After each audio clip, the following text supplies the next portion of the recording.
Ready to go. Vinny, you got the first two press conferences? First two questions of the press conference. Oh, great. Yeah. Fire away, then. Hi, Jurgen again. Hi. First of all, Jurgen, obviously you've announced today that Virgil van Dijks has signed a new long-term contract. Can you just give us your reaction to that good news for the football club? Yes, great news. The good thing about this signing is that we know him already, that we used him before already quite successfully, and we are really happy that he's happy here. And even more so after that obviously very difficult last year, that he is back on track, trains with the team, and prepares his hopefully very successful future at this club. So yeah, absolutely great news. Imagine we would have to buy this boy now. So thank God we only had to give him a new contract. And as you prepare to kick off the new season, how much are you as a group all looking forward to being back in front of nearly full stadia and back in front of fans? Yeah, we got a little sense of obviously how it is with fans again last Sunday and Monday, so it was absolutely great and changed the whole game. And the little difference is now that we obviously play at Norwich and not in Anfield, and they will be exactly as desperate as our people were before they went back to Anfield. So we are better ready for a proper fight there. That's what we are preparing for all the time now, because the competition starts and the pre-season friendlies are over. So it's nice to try a few things, to test here and there, but now all the other stuff is there again. We play for points, we play for our supporters, obviously, for fulfilling expectations, dreams, whatever. So that is the difference. But we had the longest preseason for a while, especially the longest preseason with a big squad together. A lot of players were involved in a full preseason. Some came back at least early enough, some came back a little bit later. So, but now they're all here, and it's a good situation, and that's what you want at the end of a preseason, that you have a few choices to make, and then to start the season with the first game. And we know the intensity will now be completely different, and we think in a moment we are ready for it, but we have to prove that on Saturday. Okay, thank you, Vinny. Two for Steve Wyeth, and then we'll go to Juliet Farrington from the BBC. Hello there, Jurgen. Having said you've had that pre-season to work with your players, and considering all the injury problems you had last season, how close are you to having the team you want to select for the first game of the campaign? Oh, they're all here, and all our players are here in the moment, and that means we have to make selection. But of course, for example, Hendo and Thiago started late to train, so their pre-season, if you want, started last week, and they need it because we don't prepare for one game, we prepare for a full season with a lot of games, with the most intense league in the world. So apart from that, all the others trained at least 2 weeks, and some of them have said train 5 weeks. So I have exactly the situation I want to have. I hope it stays like this, that we had so far, we have no major injuries apart from Robbo, obviously, who is not available for the weekend, and Curtis, but he is fit again. It's just a protocol, and we of course respect that. And so that's it, and that's now the situation, a good situation, but still I have to make some decisions. And you mentioned there the intensity of the Premier League, considering that some of your rivals have gone out and really invested heavily this summer. Are you expecting that the fight for the Premier League title to be even more intense than ever this time around? I don't know if is that possible. So last year obviously City was the gap was pretty big. The year before with us, the gap was pretty big. I'm not sure if it can get even more intense for all the rest. So we will see. Yeah, Chelsea obviously is not hiding their ambitions, and Man United isn't. City isn't. We don't want to hide our expectations or ambitions because we want to fight for everything. But whatever will happen in the season, we don't know now. But in this moment, yeah, it will be a massive fight. And I mentioned only these four, but it will not be only these four. Looks like Leicester made really good business again. Arsenal is trying, Tottenham is obviously trying really hard, and there are so many teams West Ham played the best season for a long time last year. They didn't get worse over the summer, so it will be an interesting league again, very interesting. So let's see how it starts, and then we can talk about that, and then let's make the next step. Okay. Plenty of interest now, so we'll try. No problem, Steve. We'll go Juliet Farrington, then Ian from TalkSport. Juliet, for one. Hey Jurgen, good to see you again. Hi. After the brilliant pre-season that you would have appeared to have had with that month away, just training and working in that your own little bubble that you had, are you as excited, and you talk about playing for the fans with their expectations and dreams, are you as excited as the fans are for this season? Definitely.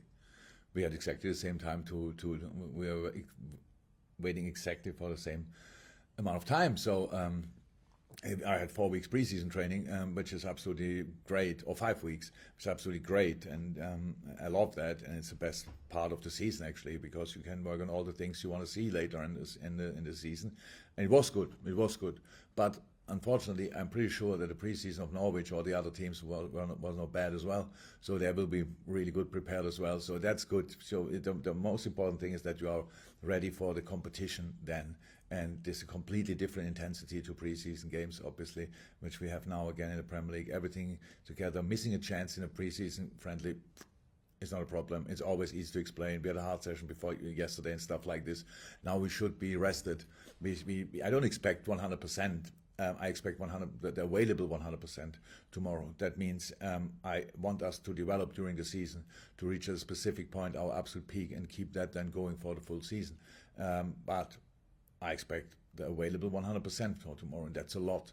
So, and that's what we have to show. And then we have to be ready for all these pressure situations that you score or they score, and you have to react and all this kind of stuff. And that's something you can talk about in preseason, what we did, but then there's still a difference between the reality and what we were talking about before. So how do we react in stress situations? That's all interesting, and I'm really excited about that it's starting now again, because we all want to play proper competitive games. Preseason is important, but we all prepare only for the league, and the league starts now, and it's very exciting. Thank you, Juliet. We'll go to Ian for TalkSport, and then to Carl Woodward from BBC Merseyside. Hi Jurgen, how are you? Good, thank you. Jurgen, were you surprised that clubs like Manchester City spent £100 million on one player this summer? That obviously we saw Manchester United spend over £100 million on a couple of players, and that Chelsea spent nearly £100 million on a striker, considering we've just come through a pandemic? And how important is this to get a good start to the season as well?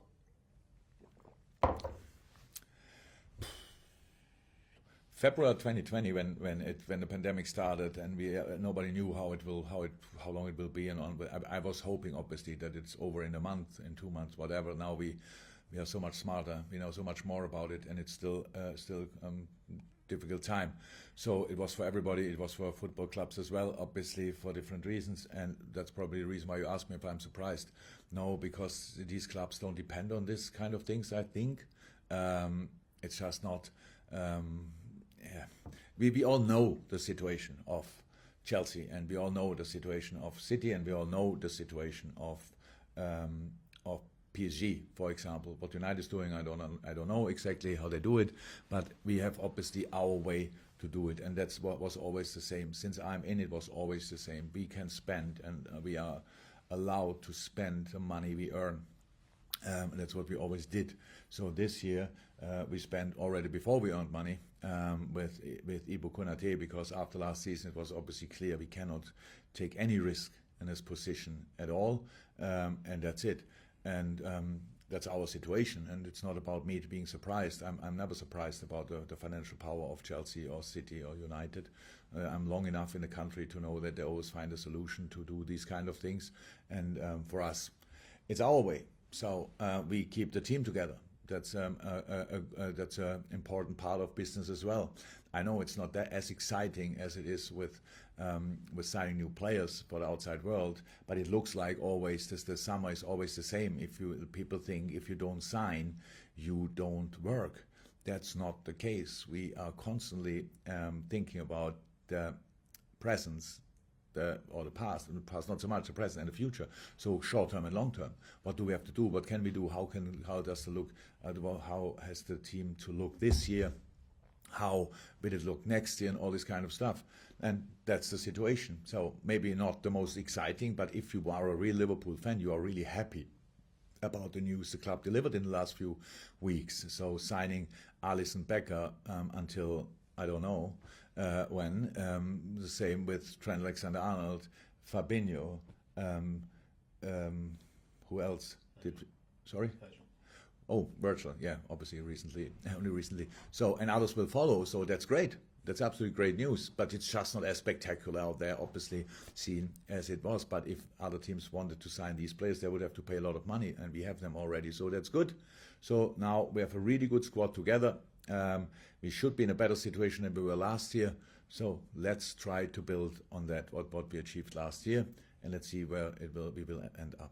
And Ian also asked, is a good start important? Sorry? Is a good start important as opposed to is a bad start important? Yeah. A good start is important, but we wouldn't stop if we couldn't start well. So that's the case. But yeah, I love to win the first game, but I think it would be disrespectful to talk about these kind of things before we face Norwich even. So we have to go there. We will do that this afternoon to have a nice sleep overnight, play there tomorrow afternoon, and I know how good they are, and I know how great the job is Daniel Farke is doing there. They obviously gave him, for a situation, for a club like Norwich, is incredible trust in him, a new 4-year contract, which is absolutely great. So they believe there in his work and the project. And you can see that. They lost good players, or one at least, what I know about, but they did sensational business. Billy Gilmore is obviously one of the biggest Scottish talent for the last 50 years. Bring him in on loan. Then Rashica, I know from the Bundesliga. Sargent, I know from the Bundesliga. So two really good, exciting strikers, offensive players. So lost Bundia, yes, but the replacements they found. Now the little Greek boy who came in last week. So good business. So exciting what they are doing, and we have to be absolutely spot on to have a good start. And if we had a good start, then we can talk about that. Okay, we're going to order Carl Woodward and from Merseyside, and then we'll go to Carl Markham from Press Association. Carl. Hi Jurgen. Hi Carl. Just reflecting on the end of last season, the top 4 looked at it was getting away from you until you made that brilliant dash to the line. So how much a boost did that give to you and the players, and what can you take from that going into the new campaign? Oh, absolutely. We had a lot. This kind of never give up, and I would like to say that I had 10 games before the end of the season that I thought, oh come on, we can do that still and stuff like this. It wasn't like that. I didn't think about it. That helped. I just thought, come on, let's win the next game. Let's see where we end up. In the end, that's what helped. So we just stayed in the situation. Yes, last 2-3 games, we knew it's kind of in our own hands again, and there came pressure up again. We came through it. We for us, the 3rd place last year was really not far off the other positions in the 2 years before in the league, to be honest, and was really special with all the problems we had. We found in the end a way how to win football games, and now that's a very important message, obviously, because there's one way how you play when you are at your absolute best. That's obviously great to watch and what you want to see, and makes winning football games more likely. But then there is another way to win football games when you are not at your best, when you have to solve problems. We need a little bit to find this way exactly how we can do it. It's not that it's rocket science and we don't know how it works, but we needed a little bit to get used to this slightly different approach. And but we found it early enough, finished the situation. It was obviously absolutely sensational feeling, and yes, that will help us because it is another experience we made together. And how all experiences, when you get through them, then you are smarter than before. Okay. Carl, one question if that's okay, so we've got 2 more to come after you, then a breakout. Carl Markham. No problem. Hi again. Right. Hi. I'm sorry this won't bother Virgil, but there's so much expectation placed on his return. I'm just wondering if that's right. That's a fair thing to assume. It's Virgil. So, and Virgil was out for a long time, is now training with the team for 3.5 weeks, which is absolutely great. Played minutes in different games, played long, could have played last game, I'm pretty sure could have played 90 minutes. We just didn't try to do it, and so he's in a good shape, and it's an important player for us. So I'm really happy with the situation. And then Neil and James to finish. Sorry, we are busy today, and then we go to the breakout. Neil. Hi, Jurgen, you okay? Hi, Neil. Yeah. Yeah, just want to ask about Harvey Elliott. I mean, he made a big impression in pre-season. Last season, he went out on loan quite late in the window. Would you say that he's moved past that situation now and he's made himself part of the first team squad for this season? That's the plan.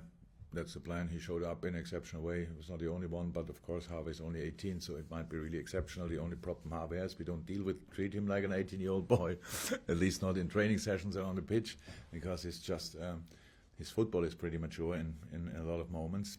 Off the pitch, he's much more a kid than on the pitch. And so that's really exciting. Yes, we are happy about that. He brings, like all our midfielders, they're all different, and it brings different dimension into the game, which is good. His overview is great. Dribbling, top, passing, range, really good, and a lot of things. So it's really interesting. So he played at top preseason, but so did Kate Gordon. He's only 16. And that's the situation. If you don't have these spaces in the squad, you block these boys, and we have to keep these spaces open for these exceptional talents. That's what we try. It's not always possible, and it doesn't mean it will happen next week, next month, next year. It's just we need to show that we are a club who gives the opportunity to these kind of boys and to these kind of talents, and that's what we want to show. And that's why it was really good preseason so far for him, and let's see how we can use that. Thank you, Neil. And before we go to the embargo section, just a reminder for those who are putting their hands up, we have been on for a while, so I can't take everybody who's going to put their hand up in it, but if you want to do so now, I'll try and admit you. James, to finish the open section. Hi, Jurgen. Just in terms of Gini Wijnaldum, obviously he left the club this summer. He hasn't been directly replaced in terms of the business you've done so far. Is that down to finances, or is that because you genuinely do see solutions within the squad? Because obviously he was such a key part of your unit. He was absolutely. He was the most consistently available player, at least, and he was. And I think you don't have to hide the relationship I had with Gini and how much I loved his way of play, how reliable he was as a player, and all this kind of stuff. So, but he's not here anymore, and.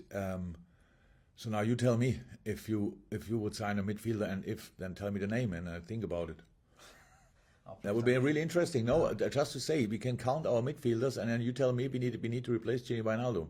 So we have now so far Henderson and Thiago had not really being involved in the preseason. Maybe a few days now. Let me say nearly a week. We played quite a few games with Milner, Naby Keita, and Harvey. So we have another midfield which played now the second game, I think. That was Oxlade, Fabinho, Curtis Jones. Curtis, another player who can and will make the next step, and is exceptional talent. So, yeah, I think these are the pure midfielders. I for sure forgot somebody, which would not be nice. But as it's already only the numbers and different profiles of players and stuff like this. And now you tell me which player we need. I'm really interested, not angry, not annoyed, not at all. I'm really interested. Which kind of player would you like to sign? What should the player have we should sign? So should he score more goals than Gini? Should he defend better than Fab? Should he be more creative than Naby, Curtis, Ox, Harvey? What does you want? What do you want? Well, I think a lot of fans would say there's been a lack of goals from midfield. Maybe that would be one element that people would say that it could be improved. Yeah, so he should score more goals. Yeah, okay, makes sense. Then if I don't know which midfielder it is then who scores more goals from that position, then the boys tell us we never said we don't have to improve. We have to improve, but we have to score more goals from midfield positions. You have to create the situations for that. So it's not that you just can say being a midfielder. If a midfielder has to play for us in the way we play, then it's not that easy that he's constantly in goal-scoring situations. So they have to do different jobs. We have a specific setup of our team. You see where our fullbacks are usually in attacking moments. You see who's in the box, who's there. We could have scored more goals, definitely yes. It's not about having a different player for that. It's about different positioning in that situation, and our boys can do that as well. I really understand that, and I'm not a sixth year here, and I think pretty much apart from the year when we signed Ali and Virgil, it was always the same. It looks always we don't sign enough, we don't do enough, and this kind of stuff. But we were constantly on improving the team, and one part of it is signing new players. But the most important thing, and I actually think our fans appreciate that as well, is having a group together who is fun to watch, who is exciting to watch, who is fighting together, who creates a specific, who is definitely 100% committed to the club and to the values of the club and all this kind of stuff. And we have that. So in that loud, let's fight with all we have, and whatever happens until the end of the preseason, we will see. But we cannot just add on players to this squad and say, so, and now let's have a look how that works, because you have to deal with the squad the whole year. And that's why if somebody wants to leave or leaves or stuff like this, then we have to think, do we have to replace it or not? With Gini, it's like that we have, if you want, two players who are not new but can make the next step, with Harvey and Curtis, and Naby can make the next step. Had a full preseason, but it's exceptional preseason, so he can make the next step. We cannot just ignore that. And he's an outstanding player, which everybody wants to sign probably, and these kind of things. That's our situation, and we cannot compare. I said it before. We cannot compare to the other clubs. They obviously don't have any limits. We have limits, but we were quite successful even with having limits in the last few years, and that's what we should try again, and not using it as an excuse. If we will not win a game, we say then it was because we didn't sign him or him. That will not be the case. We want to use our sources, and that's passion and a good way and desire and a clear plan and all this kind of stuff, and direction, flexibility, all this kind of stuff. That's our football. That's what we want to use. And then let's see which is the right way. We cannot spend money we don't have. So, or we cannot. Maybe others can, but we can't. So that's it. That's my information.